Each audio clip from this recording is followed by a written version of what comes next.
Selective truth. Values for sale. In these challenging times, do we really know what's going on? How are we influenced by the media, politics, and the economy?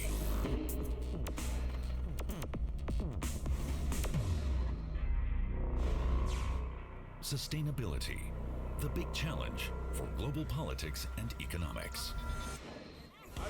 Ending poverty, protecting the planet, ensuring prosperity for all.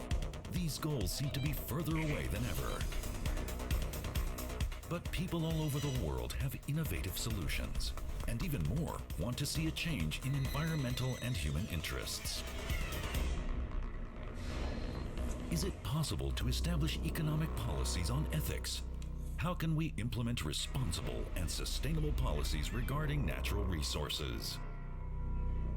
Values for sale. Is it time for a new economic approach? Join the discussion here at the Global Media Forum 2016. Hello, ladies and gentlemen. Please give a warm welcome to our moderator, Sarah Harmon. Hi, good morning. Thank you for leaving the snack table and coming in. I know a few people are still making their way in, but we'll go ahead and get started because some of our participants have to leave. Ending poverty, protecting the planet, ensuring prosperity for all. These are just a few of the Sustainable Development Goals set by the UN for the next 15 years. I think we can all agree those are very ambitious targets. All you have to do is turn on the TV or open a newspaper, and you can see the way that economic demand is driving inequality throughout the world. And often it's poorer nations who bear the brunt of this burden. Today we want to zero in on one aspect of the Sustainable Development Goals, the economy. This morning we had another panel talking about the challenges of implementing Sustainable Development Goals, and today our focus is on the economy. And we really want to question, are Sustainable Development Goals fundamentally at odds with our economic system? And here with me to discuss that is a cross-section of the global economy. We have a representative from the government, from media, from industry. Please join me in welcoming our first panelist, Matthias Machnig, the German State Secretary for Economics and Energy. John Momo, the Chairman and CEO of Channels TV in Nigeria. Professor Gerhard Pistorius, the Executive Director of Corporate Social Responsibility at Volkswagen. Ekkehard Assmann from Doppelmayr, the maker of ski lifts and a new innovative system to bring urban ski lifts to slum areas. Thank you for joining us. And last but certainly not least, Ola von Uexküll, Executive Director of the Right Livelihood Foundation, which awards the Alternative Nobel Peace Prize. Welcome. You sit there. I want to start by putting a question to the audience and getting you guys involved in this debate. Is it possible to establish economic policies based on values? Now, it's a very broad question, but I think it's one probably everyone has sort of an inkling of how they feel about. So let's get a show of hands for yes, it is possible to establish economic policies based on moral values. Hands up for yes. Okay, that looks like slightly more than half. Yes, please, by all means. Okay, who says no? You fundamentally cannot establish an economic policy based on moral values. Anyone going to go out and say no? Good. Is it realistic? We're going to get to that. Let's get started. Panelists, you all raised your hands and said, yes, this is possible. Mr. Mechnik, I'd like to start with you.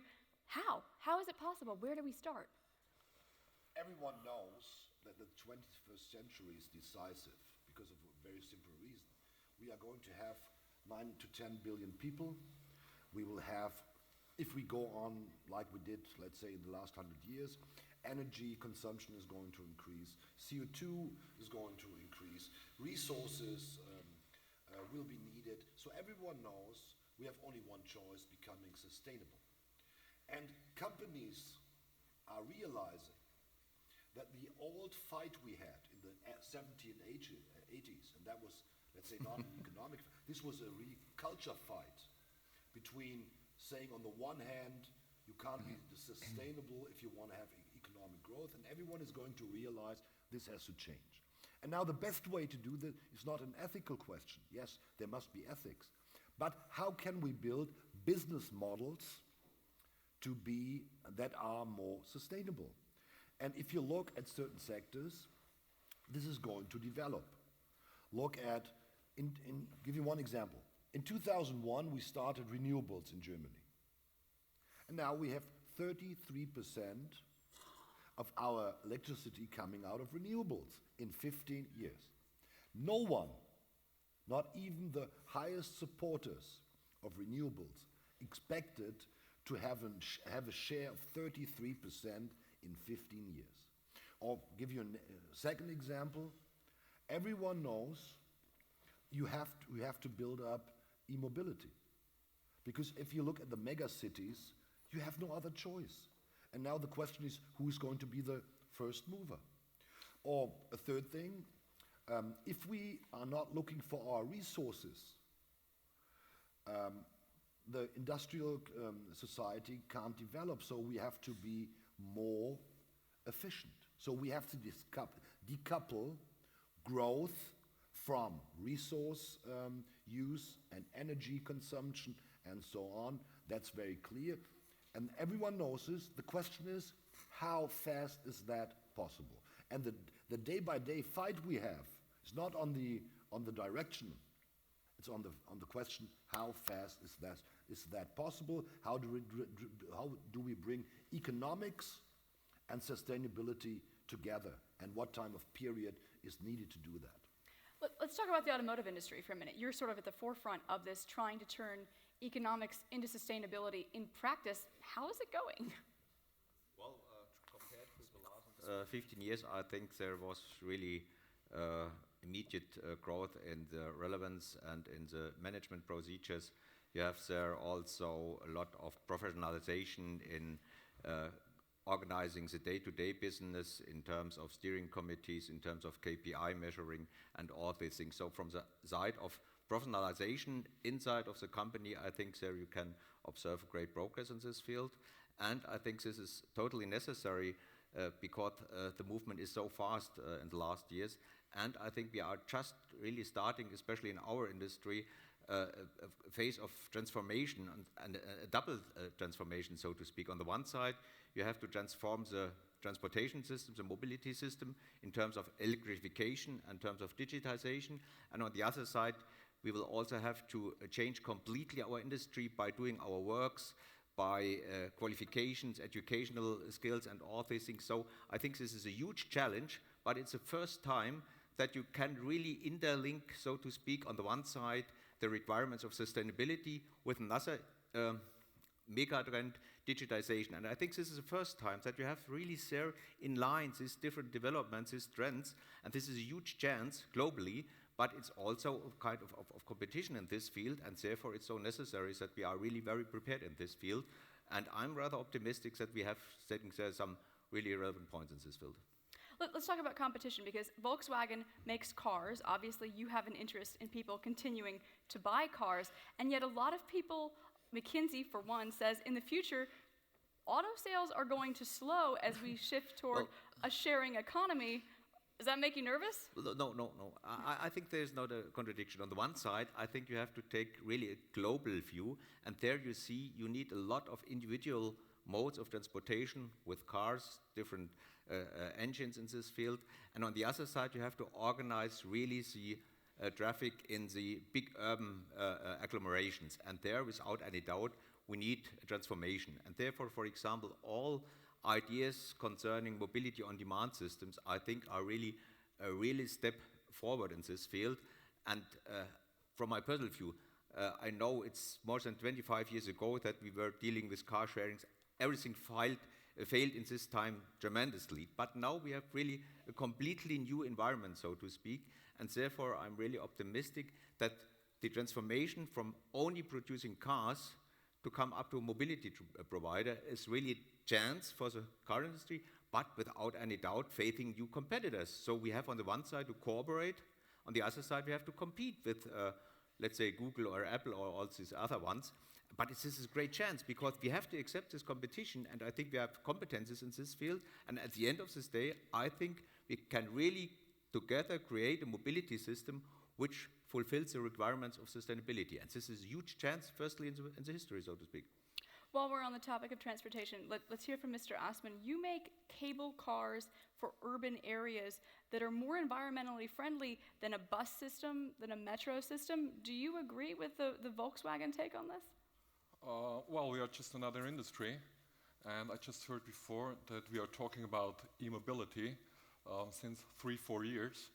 To be honest, cable cars or roadways, however you call them, are e-mobile since 30 years. And you were talking about ski lifts. No, we are no ski lifts in urban areas. We are a real hard-working mass transport system. We can transport up to 5,000 persons per hour, per direction. And you're right, we were talking about new approaches. I would say a cable car is probably an alternative approach because it's an old technology. We know how to do. It's working. It's actually very cheap. You can construct it very, in a very short time. You're right, it's very sustainable. We can compete very easily when it comes to CO2, for example, with buses or whatever other means of transport at all. So actually it's only better to go by bike or with your feet. Yeah. Mr. van Uxkol, I hope I'm pronouncing that correctly. With your foundation, you go around looking at different initiatives that are trying to make the world a better place. And your job is to sort of sort through these initiatives and decide what's having the biggest effect. How do you decide what's having the most impact on reaching sustainable development goals, but also just quite generally making the world a better place? We're really looking at the impact of the projects that we give an award to. We look at the impact for people on the ground in the countries. These are practical visionaries who have a very practical idea of how to transform their societies, but also the vision, really knowing what you're working to strategically. And by learning from our laureates, we really see that some of the finest human behavior is not the one that is triggered by market forces. And that, I think, is something very important to keep in mind when we discuss the transformative power of business and the economy. Yes, that exists, but it's very important that our highest human values are the ones that should determine how we organize our societies, and that is something that you can only put into place by politics. Politics has to be in the hierarchy, has to be first, and then the economic system is just a subset of how we regulate our societies. And there's a lot of human behavior that is outside the marketplace also. And I think your example of the German feed-in tariffs shows what is possible when there's real political leadership because of environmental reasons. And then the economy, the market is a good servant, but a bad master. The market fulfilled its role in reaching these objectives. But then there are also examples, and also in German politics, where the economy is not regulated well enough, like in the financial crisis, for instance, and then if you don't regulate the markets properly, then they turn into monsters, as Frank Schirmacher described in his books. You looked like you wanted to say something for a minute. Shall I give you the floor, Mr. Machnik? Yeah, that's true. What we need is rules. We need rules who combine two things, being more sustainable, but being also economically successful. And there will be conflicts. And what we will have in the next couple of years and decades is how to bring these two elements together. To give you one idea, of course, today we are able to implement e-mobility. We are able to, from the technology side. The question is, to what kind of costs?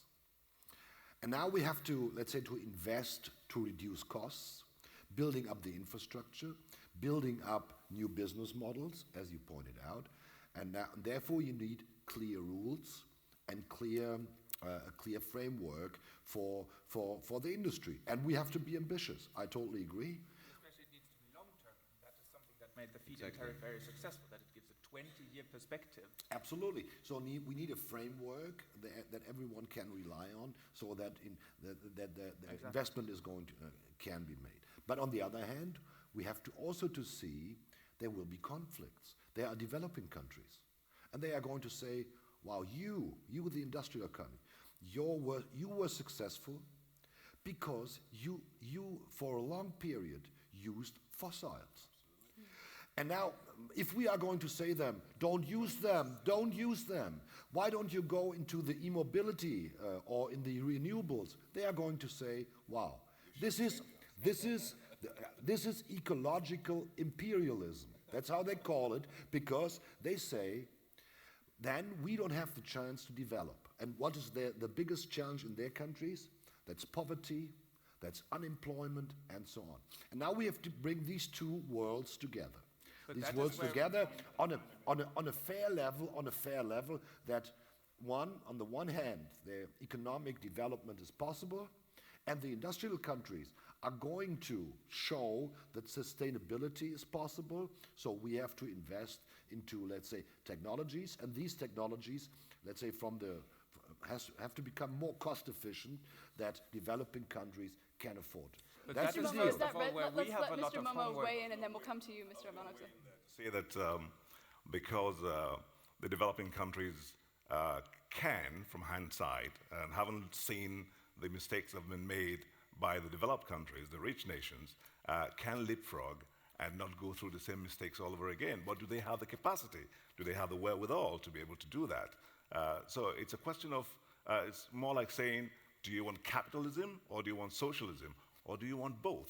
Or do you want a middle ground between both? That's a big question mark. But in case of the developing countries, 12 of the poorest nations in the world are in the developing countries, in Africa in particular. And at a point in time when, ironically, what most of the countries are depending on, which is oil, it's going down south. What happens to us? How do we survive? How are we going to tackle terrorism, which is a problem around the world? So this is where the problem lies.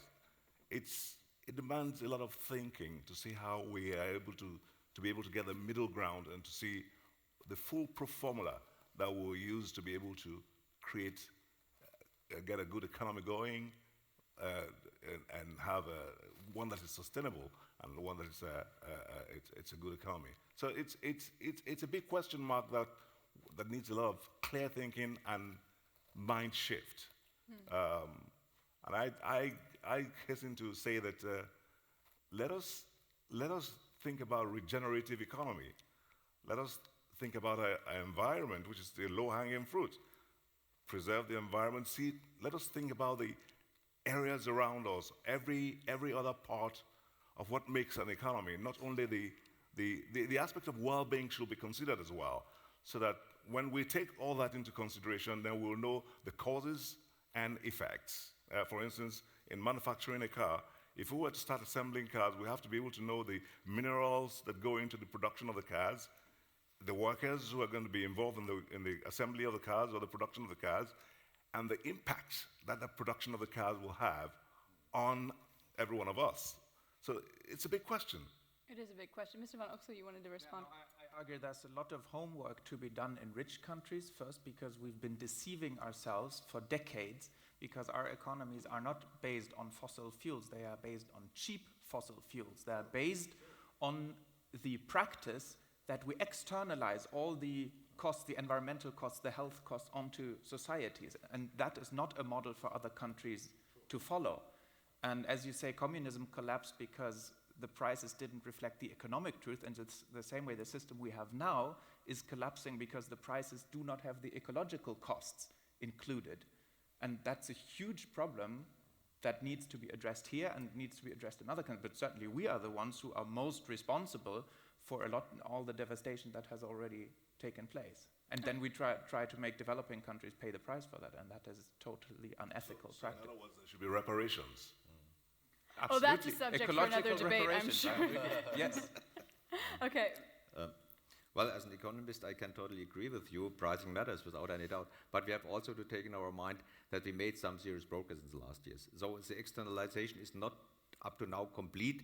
We have to go step by step in this field, and we made some progress in this field. For example, when you really see what happens in the last years in the EU, for example. I think it's really very interesting to avoid the mistakes from the past, that we are really thinking about what we call, for example, leapfrog scenarios. For example, we have really very, very relevant sectors where we can have a development in the form of this. When you think about the infrastructure in the finance system, when you think about the infrastructure in the health care system, but also when you think about new mobility systems in developing countries, then we can try to combine different aspects, for example, with new mobility systems like mass bus systems or cable cars, but also you need there is individual modes of transportation. But to combine this, I think we have really good chance to avoid the mistakes from the past. And when we strengthen our ideas in this field, then I think the idea of a leapfrog system could really happen in this field.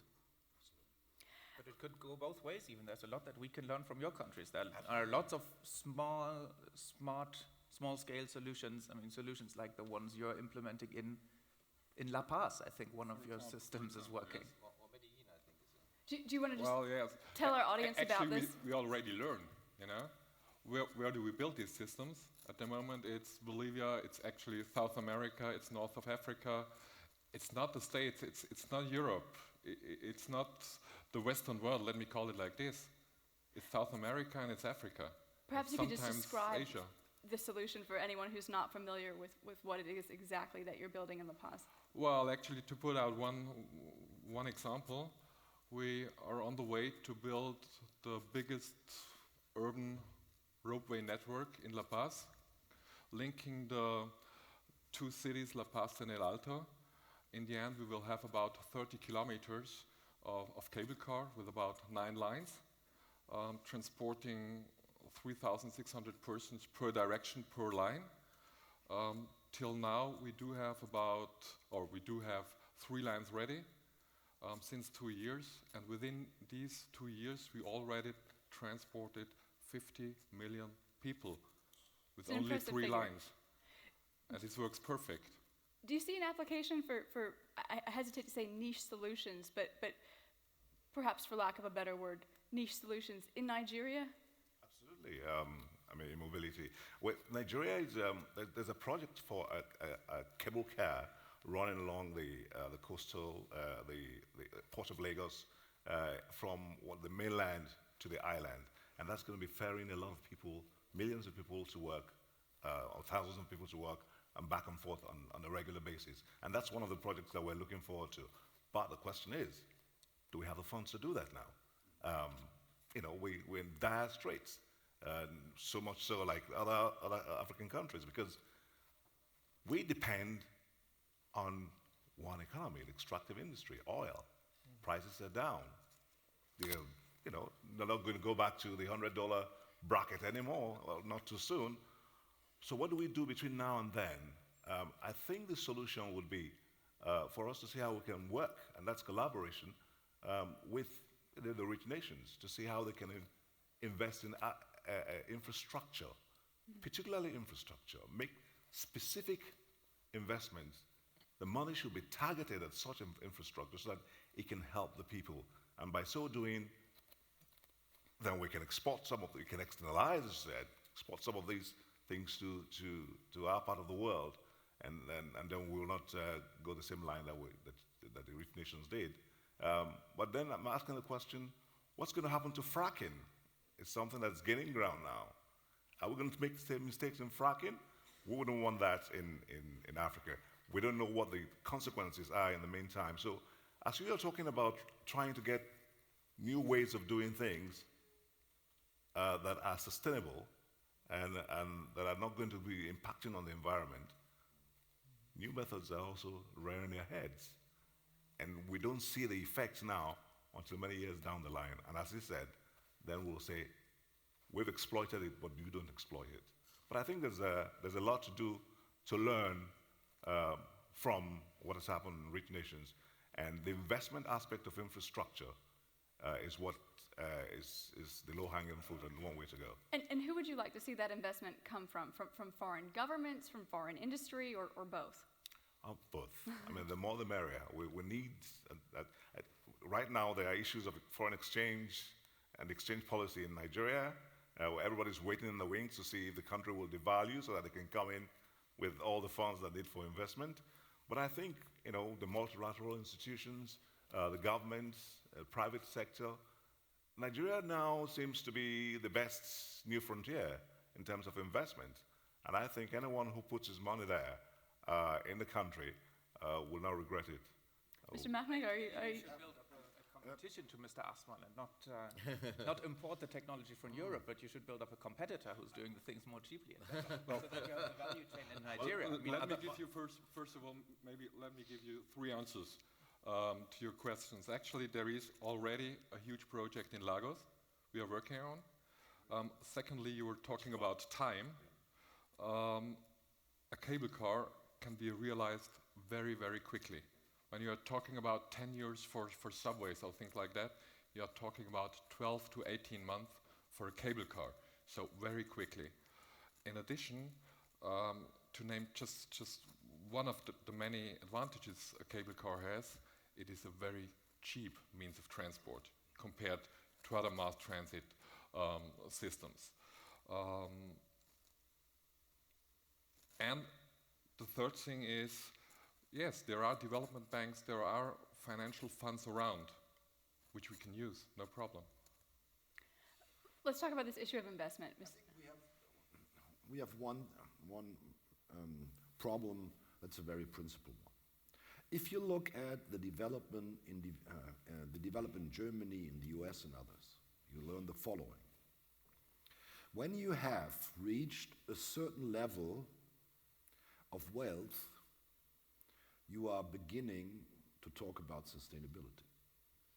And now, one key element for countries like in Africa, or this morning I was in Düsseldorf at the Indian-German Chamber of Commerce. 300 million people in India don't have access to electricity. And now we have to do the following. How can we help that development is possible and that, let's say, more sustainability is possible by direct investments? And there will be not one solution. I think cable car is fine. But we need, beside cable cars, we need also e-mobility. Maybe we need other forms of, let's say, mobility. The question is, how do we bring development and sustainability together? And therefore, to say this very open, sometimes we have a debate here in Germany, do we want growth? That's a very interesting debate. If you go to China, if you go to India, if you would go to Nigeria, everyone would say, of course we want growth. That's the only choice we have, that people get out of poverty. And now the question, how can we build a system of growth that's also that's sustainable?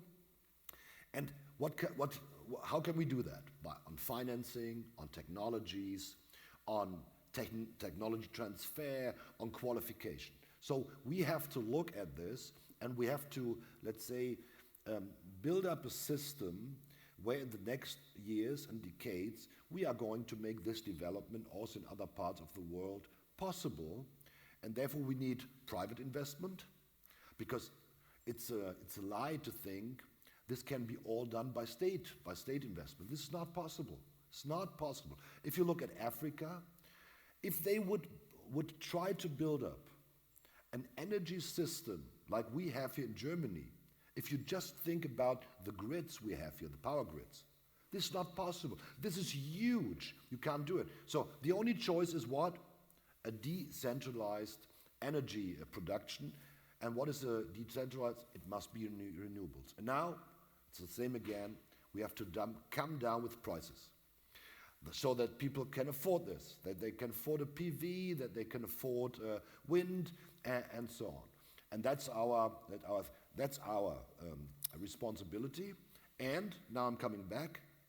This is a huge chance also for companies, because these are huge markets in Africa, in India, in China.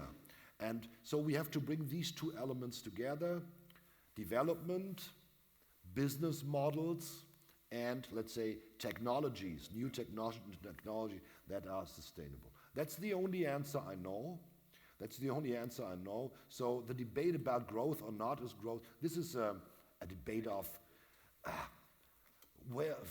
very, very rich countries. They can afford. It's a privilege to be able to It's a have that privilege. debate. That's a privilege by very rich country. This is not a real choice for a country like Nigeria. Mr. Philipson. But it's a very important debate to have, and I don't agree with your fundamental picture when you say at a certain state of well-being we start talking about sustainability. Maybe we talk about it, but we don't practice it. Historically. Right, I but said still, we don't start practicing it. We buy the second car and the third car and the fourth car, and I think the real problem is the overconsumption in the rich countries, which is it's this material trap of, you've experienced that you are better off with some material growth, and then you think, I need more and more and more material growth because I will feel better and better That's off. not what I said. I said historically, we began to talk about sustainability when we had reached a certain level of development and wealth. Yeah, That's we all I said. talked about I it, said but that we're still not practicing it I'm in a not good saying way. this was good. I was saying this was not good. We started too late. But we have to admit, and we have to help countries to develop and build up technology, innovation, qualification in this part of the world that they can develop and that they can afford to be sustainable. I agree, but the problem is our overconsumption also, and that is why we have to discuss about growth in our countries, where we don't need more material assets. I wouldn't disagree. Disagreement is good. Disagreement is healthy. It's an important part of a democratic society. Let's move on so we don't get stuck on this point, Mr. Choice. Maybe I can try to combine both. I think also only the discussion about growth, post-growth society and so on is a really very academic one. I think we have to discuss about what kind of growth we need. And there I think absolutely we need some other things. And we have a really huge chance for a fundamental structural change inside of our economics. For example, when we see what happens in the energy sector, what happens now in the mobility sector, what could happen in the other ones, then you see there absolutely the idea that we can really decarbonize our economics. This is not a self-fulfilling prophecy. We have to do very hard work in this field, but we have the chance in this field, and I think this must be really the point where we can start for this new discussion. Who has to do the work? Who's going to bear the burden of that? All three very relevant parts of society, the business as one side, the political actors, and of course the civil society and the consumers, because all together find the better solutions. This is not only one size-fits-all solution. We have to combine, and we have also to discuss it, and we have to have controversial discussions in this field, because without any doubt we find only in this also competing ideas a better solution. But we have to do this in the way like this. And I'm really optimistic when I compare this exactly 25 years ago. I think we have altogether a more dialogue-oriented discussion in this field. We have not this very academic positions, very dogmatic in this field. So I think we have to do this in the field, and we have to accept all these ideas from civil society in this field, but the chance is there, absolutely. Does that resonate with you, coming from Nigeria, really having the on-the-ground viewpoint, or does this feel like the West imposing their ideas of how development should be done? Well, I think, that's an issue that has been on the front burner for a long time, in the sense that one size doesn't fit all. You don't bring your ideas and impose them on developing nations. You have to think about the communities, you have to think about the culture, you have to think about how the people live, and you have to see what fits into the system and how it works. I think we are all interconnected, and I think that what's wrong in investing in a country and making your money and having good products or services in Africa, for instance. I mean, if you look towards China, you can look towards Africa, and the conditions are rife for good investments now. I believe that the era of trying to dump things down have all gone. This is new times of seeing how we can work together and seeing how we can affect each other. And at this point, I'd like to also talk about an issue that I thought could be discussed, which is about the working week. I think the more people work, the poorer it seems they are. The poorer nations work harder. I've had to work sometimes now, I think at the last count, I have to work about 500 times more than my American counterpart for us to put the same units of labor together, production. That is 500 naira to the dollar, 500 times. That's not good. That's not a good balance. So I think on that scale, there's need to be some kind of a meeting point in how we scale things, in the sense that the growth from your perspective should also be beneficial to us. So both of us can grow together and see how we can collaborate. So investments into us means that you're getting something from us, we should get something also from you in that investment. So we can provide the labor, we can provide the necessary materials that are needed in the country. The cable car, for instance, is not for free. You invest in it, you take out your money. You know, it helps our economy, it helps transportation, it's sustainable, and it's like a win-win situation. So if we put all that together, try to play up the interconnection that exists between us, rich nations and poor nations, or developing countries, I think that will work well. Mr. Van Oxel, I saw you nodding. Do you agree?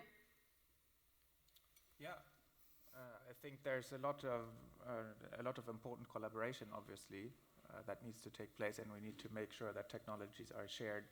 But it's also important that there are real value chains in African countries, in Latin American countries, so that there's not this dependence on imports for all the high-value stuff, and then what you export is the low-value stuff that will keep poor countries stuck in a cycle of poverty. So the best projects that I've seen when visiting poorer countries are always the ones where, and that is actually where help from and advice from good entrepreneurs from the north can be helpful to really make sure that in local production that all the pieces that you need in a value chain are there locally, so that there's not a dependence. So still, I think there should be the Nigerian cable car company, and that could then expand to Burkina and to Togo and to Benin. Exactly. Region, yes. That is when when the value added remains in the country. That I think is the important difference. Right.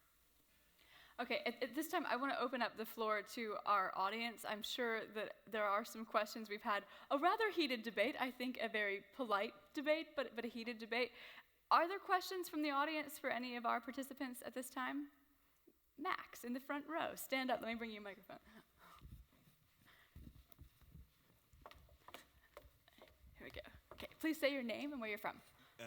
Hey, I'm Max Limburg. I'm from Germany, and I thank you for your conversation and for the good debate. And I just curious if you ever considered Elon Musk's step on new technologies like Tesla Motors and his newest project Hyperloop. I just want to know what you think about it and if it's a good approach or not. And who was your question to? I'm sorry. Everybody. To the group. All right, have at it, guys. Who's going first? Yeah, I think it's a good approach. Tesla, I think one has to think about what's of immediate concern first, particularly in my part of the world. What's the present need before you can be thinking about the Tesla cars?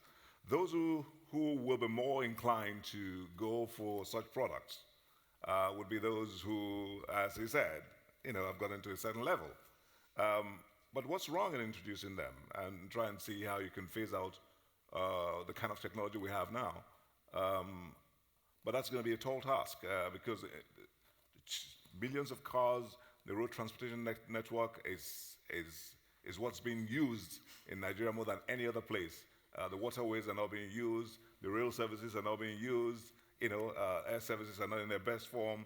So you have millions of cars coming in every year, usually used cars with the used tires, which are dumped anyhow, creating problems for the environment. So Tesla is a good idea, but not just yet for our part of the world, except those who can afford it and who can then lead by example. Professor Pretorius, you wanted to say something? I appreciate very well that an entrepreneur like Elon Musk is doing these things. And honestly spoken, we have in the history of the car industry on the one side a very high competing oligopolistic market system. But honestly spoken, it was sometimes several years a kind of a closed society. And therefore, I think it's absolutely necessary. You have sometimes outside ideas, and there are no new competitors. And I think there was really a momentum creating in this field for us, and that's good. That's good for all, without any doubt. Unfortunately, I'm not able to commend the idea of a Hyperloop system because I'm a stupid economist and not an engineer. Secretary Machnik. Of course, we need pioneers. We need front runners. That's very good. But to be very honest, so far, Tesla is not a business model that's going to work because of a very simple reason. They are not going to earn money. They are not earning money. So Elon Musk can afford, and Tesla can afford, because he's a very rich person. And all the deficits he's making, he's going to pay for. This is going to last for a couple of years. This is not going forever. It's not going forever. So yes, he's welcome. Yes, we need pioneers. Yes, we need more competition showing Volkswagen and others. It can be done, but at the end, you have to have a business model because otherwise this is not going to be successful. And to be very honest, when he made the announcement bringing a Tesla on the market for $35,000, I know a couple of, let's say, the people in the automotive industry saying, oh, wonderful. We hope he's going to sell a lot of them. Do you know why? Because he is burning money. That's the truth. That's the truth. So what we have to bring to bear, yes, pioneers, yes, investment, yes, innovation, but building up a business model that's going to work, because at the end, a company can only be successful if it's earning money. Mr. Aspen, I think you wanted to comment. Well, I'm not a specialist about Tesla, but I can say actually we are one step further. We already have flying gondolas, flying cars, using less energy. So no problem. I think we have time for just about one more question. Right here. Let's get a woman. We haven't had a woman ask a question today. Okay, please remember to say your name and where you're from if you can meet me in the middle here. Hi, my name is Lena. I'm from Germany, and I do have a question about infrastructure. E-mobility is not a new topic to Germany, so what went wrong? That's my first question. Because as I remember, we have like 40 or 30, like those Wasserstoff-Tankstellen. I don't know what's the English word for that. But right now, and I know there's a plan to develop this up to 2023 or something. So is this a chance for public-private partnership regarding infrastructure investments? Maybe I can start with the answer. On the one side, you have to see there are maybe different solutions between the battery-driven electric cars on the one side and the fuel cell cars. And I think this is also a kind of an innovation race. That will be fine. We will see at the end of the day what will be the best solution. But we need, of course, infrastructure. We need infrastructure for both. And this is exactly where we have to combine, on the one side, public infrastructure investments, and on the other side, private infrastructure. And therefore, it's a field in this. And as far as I can see, we have there now a good starting point to create this momentum. We need to have really this phase-in of the market that we can hopefully realize the figures we announced in the 20s of the next coming years. I know that Mr. Machnik has to leave us, unfortunately. So at this time, I'd like to give That's everyone... what we are doing, this kind of public-private partnership. We just brought out a program saying, okay, if you buy a hybrid or if you are going to buy an e-car, you're going to get 4,000 or 3,000 euro. We have agreed on that there will be a fund of 300 million for infrastructure investment in for chargers where you can charge your car and so on. But that's only the beginning. Because now, if you look, Germany, we have 44 million cars. And so far we have about 50,000 e-cars, hybrids or pure e-cars. And what's the reason for this? There are two. One is the cars are, compared to others, very expensive. And second, the range you can drive with this car is 60 kilometers, maybe if you have a hybrid. And now the consumer says, do I want a car that takes me 60 kilometers? Or when is a car coming with a battery that's going to bring me 300 or 400 kilometers? And when do we have, let's say, when can we reduce the prices? And so if you look, maybe a normal car has a price difference about 5,000 euros between a normal car and an e-car. So that are the questions. So and now we want to have a huge e-mobility market, of course, but that means we have to reduce prices, we have to better offers from the car industry. If you look at the range, how far can these far goes? You have to charge in time, and so these are technical problems that are not simple. But they have understood one thing: the car industry. If they are not going to make it, they are losing. They are losing because I was just coming from China. It's very clear. China can only solve their problems of emissions in their cities if they change to e-cars. And that will be one of the first region in the world who's going to work. In 2025, that is what they think, Volkswagen and others, 25% of all cars sold in China are coming from e-mobility. And I'll give you the number. 25% is about 5 million cars a year. And so if we stay in Germany on 50,000, we are going to lose the race. And now I'm coming back, that's the competition I want. I want them to invest, because otherwise there will be in 20 years no Volkswagen if they are not successful in this race. Absolutely, but maybe I may add on one idea also concerning sustainability thinking. Without any doubt, we need this, and I think we will fulfill this. We will meet these cost curves, but on the other side, I think you have also to take in our mind that we have to take with us all our employees, for example, because this will be a fundamental structural change, also inside of the car industry, inside of our corporation.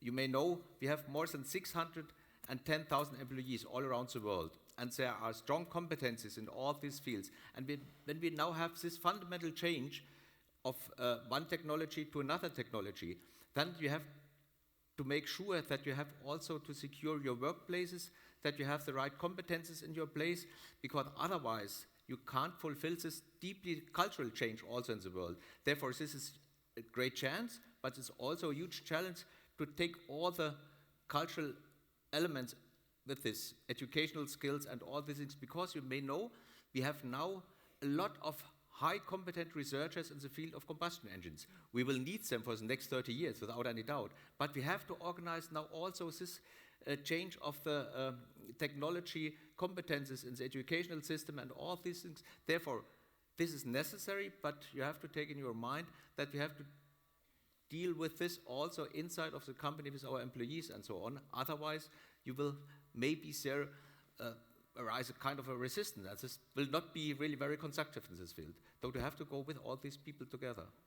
The automotive industry presents a lot of challenges and a lot of opportunities, as we've heard today. We're almost out of time. I want to give our panelists 30 seconds each to give us their closing remarks on our topic of a new economic approach. Mr. Asman, let's start with you.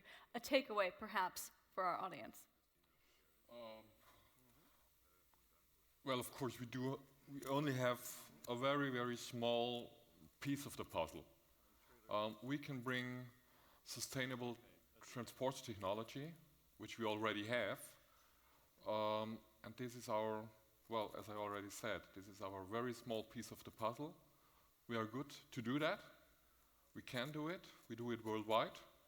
And if we have many of these puzzles, we will be successful together. Many small pieces make one big puzzle. Thank you. That's it. Olavan Oksel.